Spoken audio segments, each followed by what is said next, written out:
There's a question that I think genuinely haunts a lot of young artists. It's the old question about how to find your own voice.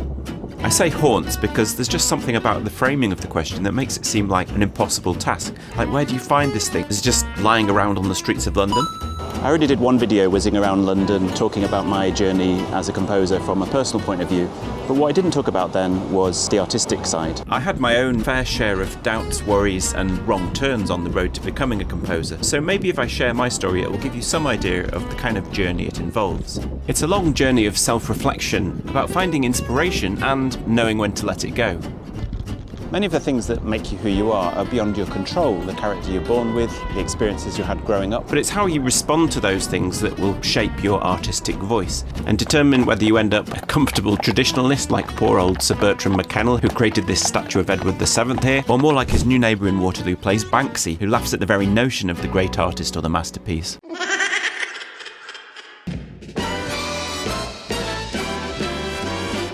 I latched onto music very early on. I took up piano and my first compositions were pop songs I multi-tracked using 2 cassette tapes. But in terms of classical music, I was a relatively late developer. I didn't even do music A-level because just at the time I was choosing my A-levels, I had one of those teenage moments and decided I want to be Prime Minister. So I chose all the A-levels that would be good for politics. A few months later, I came to my senses. My parents took me to a Shakespeare play, and there was some music, a flute duet, floating from the top of the theatre. It was a bit like Salieri in the Amadeus film. I suddenly thought, of course, music, that's what I need to spend my time doing, that's what my life is about. To give you a taste of my musical passions at this time, Prince was the first music I genuinely fell in love with, Sign of the Times in particular. I loved his funky rhythms and his colourful, witty orchestrations, which often felt like intricate musical cartoons. My uncle introduced me to Django Reinhardt, my first taste of an exciting kind of music that wasn't classical or pop, which would become very important to me later on. The only new classical compositions I came across at this stage were on TV documentaries. I remember one on Steve Reich and one on Morton Subotnick of all people. I remember finding it fascinating but deeply weird. In terms of more mainstream classical, there were only really 2 orchestral pieces that I knew and got quite addicted to in my 6th form. The Tender Innocence of Mahler's 4th Symphony and the colourful modern take on folk music in Stravinsky's Petrushka. Which is interesting because in some ways today those still represent 2 different sides of my musical personality. But I think it's fair to say at this stage my musical knowledge was pretty limited. I did, however, manage to scrape into Nottingham University, where it was time to study with Jim Fulkerson, an American experimental composer and trombonist. Now, Jim took it as his task to open my mind to the wider world of contemporary classical music, and I was determined to get a handle on successful established composers like Pierre Boulez and Xenakis. The music was modernist and hard to understand, but something in me took that as a challenge. I tried to wrap my head around what they were doing. I read things like Boulez's impossibly dense On Music Today. One of the first new loves I had from the period, and one that stayed with me, was a love of musical wildness. A composer that really blew me away was Charles Ives, and the sheer raucous energy of pieces like the 4th Symphony.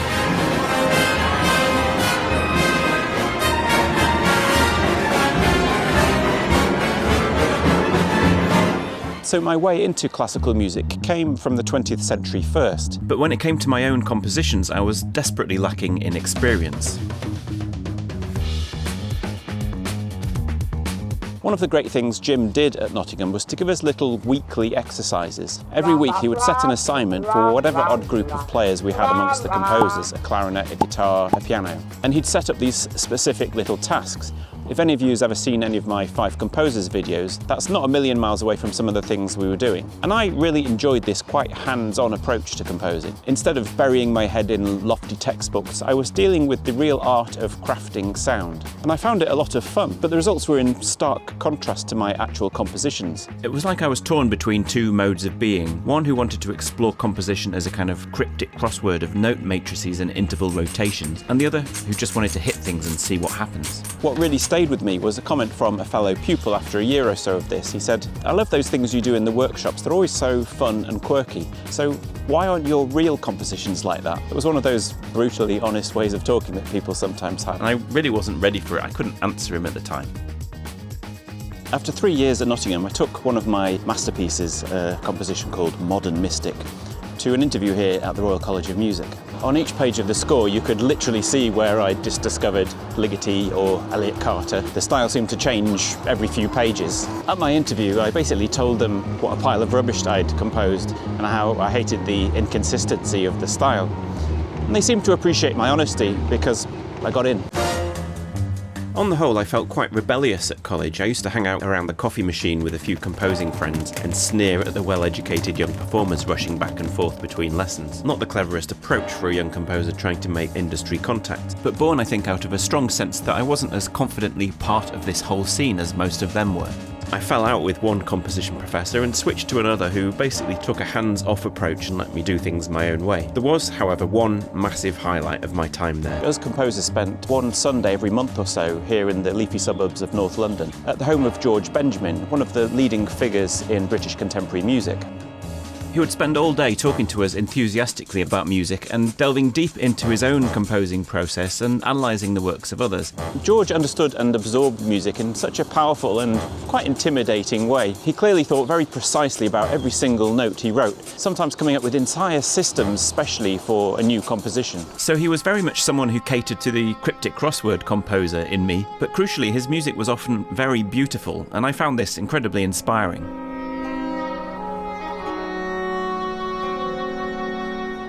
The first piece I composed that I was reasonably happy with was a piece called Crosswinds.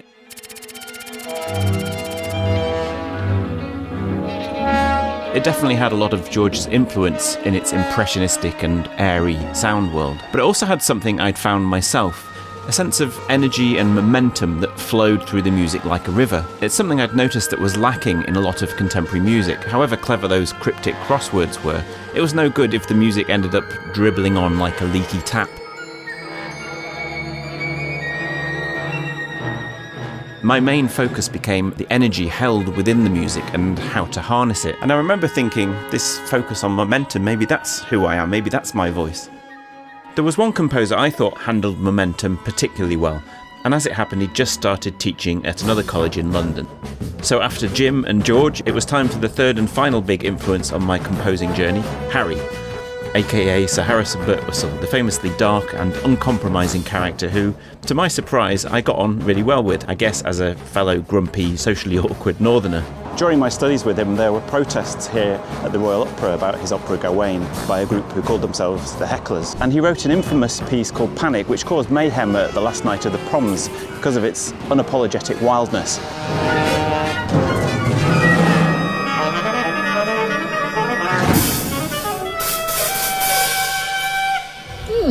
And yes, that music, specially commissioned for the last night of the proms and entitled Panic, and on the whole and generally speaking, you thought. It sounded like the beating of 7 bells on a sorted kitchen pan. I, of course, loved it. I even wrote an article about it for the Musical Times. I was in awe of Harry's single-mindedness and his absolute refusal to give a damn what anyone thought about his music. It seems a long way from the music I write today, and yet I still have a huge admiration for Harry. He was a true artist, someone who really did find his own unique voice. One of the things that stayed with me from his approach is this deliberate lack of polish in his sound world, grit in the wheel, as he might have said.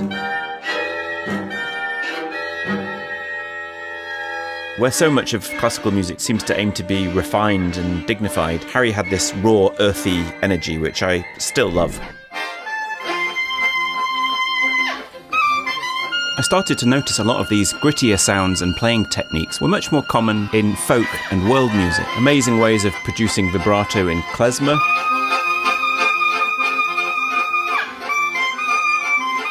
weird string effects in gypsy bands like Taraf the Haiduks,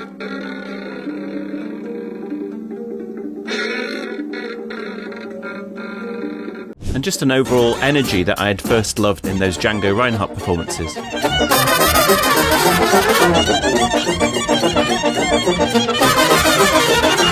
And whilst these sounds started creeping into my own music, I was still chasing the aesthetic of the big, impressive statement.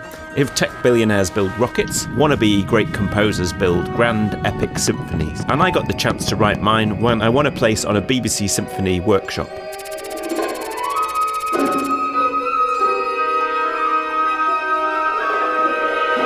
I'm not going to say it was a total disaster. When I allowed some of those world music sounds in, like this opening gesture inspired by Indian bansuri flute playing, the results were pretty nice. But on the whole, I made The classic young composer mistake. Faced with the excitement of a huge symphony orchestra, I threw the kitchen sink at it.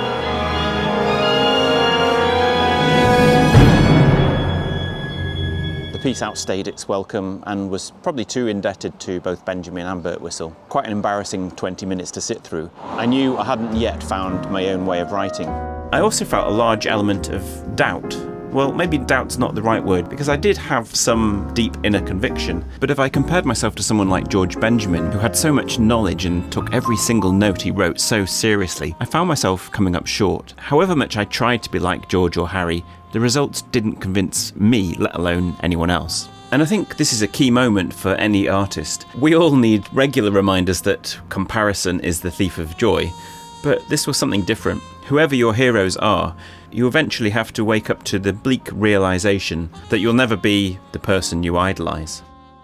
Recently, I was reminded of this whole situation by two very different artists. Firstly, the writer George Saunders. He's one of my absolute favourite writers, but he's spoken about the artistic hole he found himself in at perhaps a similar age to me. His equivalent of George Benjamin was Ernest Hemingway. Throughout his 20s, Saunders was trying to write a 700-page Hemingway-style novel. He was trying to write his masterpiece. I went down to Mexico and had this great adventure at a wedding, and there was a kind of a radical priest and a guy just out of prison, and I came back to my wife and said, I got the novel idea. So I spent about 2 years writing this thing. Its title says it all. It was called La Boda de Eduardo. He finished it and showed it to his wife, who, like my wife, is a great and trusted sounding board. He left the room, and when he peeped back in a few minutes later, she was sitting at the kitchen table with her head in her hands. It was clearly not the masterpiece he'd hoped for. He went back to his day job, a full-time job, probably extremely depressed, I imagine. But he still seemed to have a drive to write, a love for words, I guess. And when work was slow, he found himself doodling down little silly stories. One day he left one of these lying around. His wife picked it up and said to him, "George, this is the first time I've heard your voice." Saunders later described this whole thing beautifully.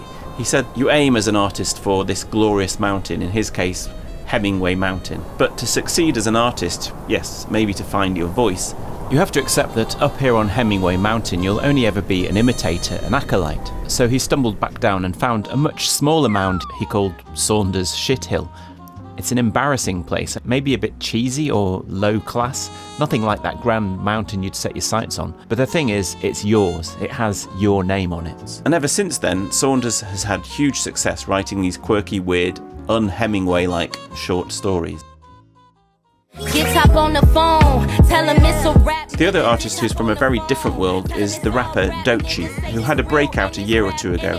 I first came across her on an absolutely amazing Tiny Desk performance she gave. Dropped a couple of songs and then I went and got signed. Now it's 2021. Hey! Okay, I just feel like this is the perfect opportunity for us. It was a performance packed with confidence and some great jazz-inflected arrangements by Slim Wav. But, and I realise this sounds a little bit nerdy, what really caught my ear was the form. These were songs that didn't really have things like verse and chorus. They were just sort of stream of consciousness. And that struck me as quite original for a mainstream artist, so I wanted to dig in a little more. It turned out that Doechii had quite the journey herself before she broke through. She documented herself on YouTube as a struggling artist. She eventually had some successes on TikTok and was signed to a label. Typically, the expectation at that point is to release a grand first album, your Hemingway moment, if you like, your big statement which will shake the world. But Doechii didn't like the pressure. She didn't like the demands the label seemed to be throwing on her. So one summer she just set herself a little challenge. In hip-hop there's an old tradition of the mixtape, all very casual, no attempt at making any kind of grand artistic statement, just showing yourself and being yourself. So instead of that first grand album, Doechii set herself this little challenge of writing and recording a song a day for a month. And although they were re-orchestrated for that Tiny Desk performance, these were those exact tracks.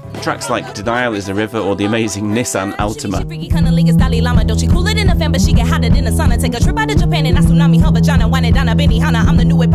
These were the very tracks that broke her as an artist. There was something so raw and so authentic about what she was doing, because she wasn't trying to be grand, she wasn't trying to make a big statement, she was just having fun, just being herself.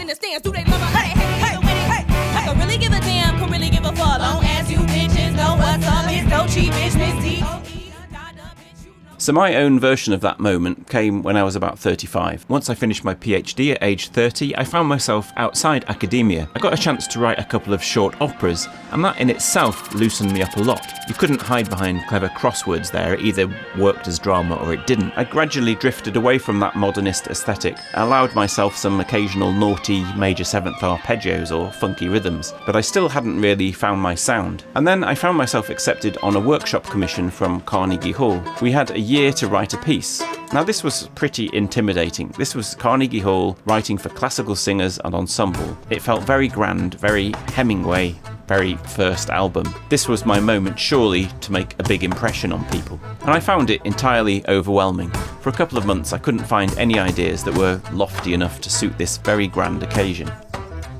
As the deadline loomed with nothing written, I decided to hell with this, and I threw caution to the wind and just decided to have some fun. Having young kids and a Polish wife, I found some hilarious and touching poems by the Polish poet Julian Tuwim and decided to abandon all my lofty, cryptic crossword space rocket ambitions and instead focus on the hands-on Bashard in C side of my character.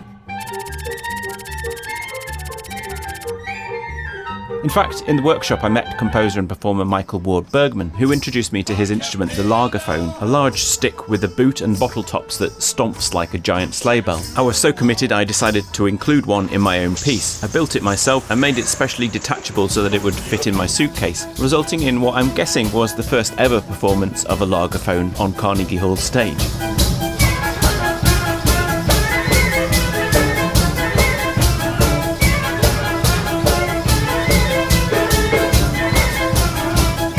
But I think what set the songs apart was their complete lack of pretension. You could listen to them and hear this wasn't somebody pretending to do anything other than express their pure joy and love of music making.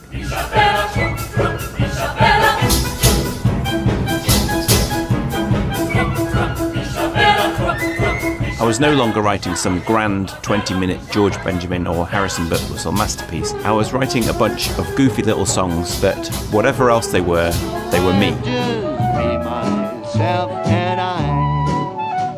And I can't emphasise how much of a success the piece was. If I could have dreamed up the ideal outcome of the workshop, it wouldn't have gone any better. The singer Dawn Upshaw loved the piece and performed it multiple times with people like the St Paul Chamber Orchestra. She got me a commission from the Chamber Music Society of the Lincoln Centre, and Carnegie Hall itself gave me a new commission, which became my clarinet quintet Gumboots. That was the real start of my career, and everything I've had since then came from this one moment. And it's never ceased to amaze me that this was a moment when artistically I thought, to hell with trying to be clever, I'm going to have some fun. I'm not going to worry about what anyone will think of this, whether this is the appropriate kind of music to write.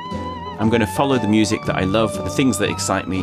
I'm just going to enjoy myself and just be myself. If that sounds a little bit too tidy, I think it's important to emphasise that my studies with George Benjamin and Harrison Birtwistle were crucial. I wouldn't be who I am today without them, and I'm sure George Saunders would say the same about Hemingway. These early passions that impress the hell out of you are great and are a vital part of your journey. But when it comes to speaking in your own voice, you can't try to be those people. You have to try to just be who you are. Of course, when you're a young artist, you don't really know who you are, so that's hard advice to take. Now I can see that fellow student who enjoyed my workshop pieces in Nottingham was seeing a little glimpse of the real me. That fun, slightly cheeky composer was there. He just didn't have the tools yet to create fully formed pieces. And maybe he needed to go through those other styles to come to that understanding. Sometimes to see who you are, you have to first really experience who you're not. Saunders realised he was not Hemingway, and I realised I'm not George Benjamin. And although for both myself and Saunders the process was a move away from earnestness to embracing and accepting a simpler, more down-in-the-gutter kind of philosophy, the Doechii example shows it's not really about which direction you take things. It's about abandoning the expectations of what is the correct way to go. Your only aim should be to ignore those thoughts about how you think a quotes real artist would behave and just do things your own way. So if you're a young artist, or even just young at heart, I would say allow the process to take its time. Don't worry that you need to find your voice immediately. Chase your Hemingways and your George Benjamins, but be flexible enough in your mind to understand that when the time comes, you may have to move on somewhere else. And if you're ever in doubt, pay close attention to your earliest musical interests, because if you take a dash of Mahler's Tender Side with the foot stomping of Stravinsky, throw in the colour and funk of Prince, and add a sprinkle of Django Reinhardt, you really wouldn't be a million miles away from where my music is today.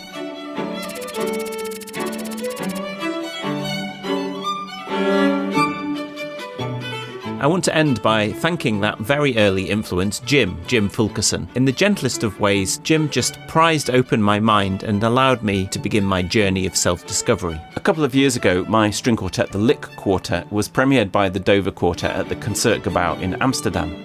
By a great piece of luck, I'd learnt that Jim was now living nearby, so I invited him along, and it was just a lovely full-circle moment to see him again, and to thank him for everything he did for me, helping me on my journey towards eventually finding my voice.